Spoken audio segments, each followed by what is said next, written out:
హైదరాబాద్లో దారుణం చోటు చేసుకుంది. ఇంతకంటే దారుణం మరేది ఉండదేమో అనిపించేంత కిరాతకం ఇది.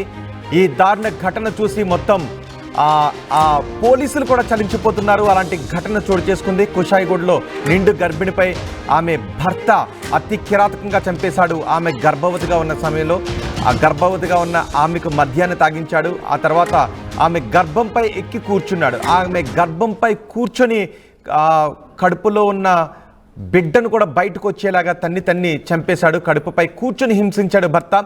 ఒక దిండు తీసుకొని ఊపిరాడకుండా భార్య స్నేహ ముఖంపై అదిమి పట్టుకున్నాడు. పొట్టపైన కూర్చొని ముఖంపై అదిమి పట్టుకున్నాడు. దీనికి అంతటికీ కారణం ఒక అనుమానం పెనుభూతమై భార్య కడుపుతో ఉంది అని కూడా చూడకుండా అత్యంత కిరాతకంగా చంపేసిన ఘటన ఇది. శిశువు, ఆమె కడుపులో నుంచి శిశువు సైతం బయటకు వచ్చి ఆమె విలవిలలాడుతూ చనిపోతున్న ఏమాత్రం ఇంత కూడా మానవత్వం లేని మృగంలా ప్రవర్తించాడు ఈ వ్యక్తి. కాచిగూడకు చెందిన సత్యనారాయణతో స్నేహం ఇన్స్టాగ్రామ్లో ఏర్పడింది. ఇన్స్టాగ్రామ్లో పరిచయంతో పెళ్లి వరకు వెళ్ళింది. 2002లో స్నేహను ప్రేమించి పెళ్లి చేసుకున్నాడు సచిన్. కొన్నాళ్ళుగా దూరంగా ఉంటున్నారు దంపతులు ఇద్దరు కూడా. డిసెంబర్ 11వ తారీఖు నుంచి కుషాయిగూడలో ఇద్దరు నివాసం ఉంటున్నారు. స్నేహ సచిన్ ఇద్దరు. స్నేహ 7 నెలల గర్భవతిగా ఉండటంతో అనుమానాన్ని పెంచుకున్నాడు సచిన్. గర్భం ఎలా దాల్చావంటూ భార్య స్నేహపై వేధింపులకు గురి చేసేవాడు.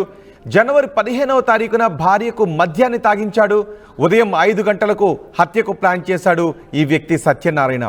గ్యాస్ లీక్ చేసి అది ప్రమాదంగా చిత్రీకరించాలి అని అనుకున్నాడు. కానీ ఆ సమయానికి ఆ సిలిండర్లో గ్యాస్ అయిపోవడంతో మొత్తం బెడ్స్ కొట్టింది. ఆమెను అక్కడే వదిలేసి వెళ్ళిపోయాడు.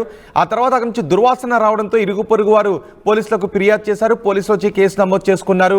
నిజానికి ఆమె పొట్టపై కూర్చున్నాడు. ఆమె 7 నెలల గర్భవతి నిండు చూలాలు. ఆమె పొట్టపై కూర్చొని ముఖానికి దిండును అదిమి పట్టి ఆమె కడుపులో ఉన్న బిడ్డ కూడా బయటకు వచ్చేసంత, అంటే చెబుతుంటేనే ఒక హృదయ విదారకంగా అనిపిస్తోంది. అంటే ఆమె ఆ సమయంలో ఎంత నరకయాతన అనుభవించిందో అర్థం చేసుకోవచ్చు.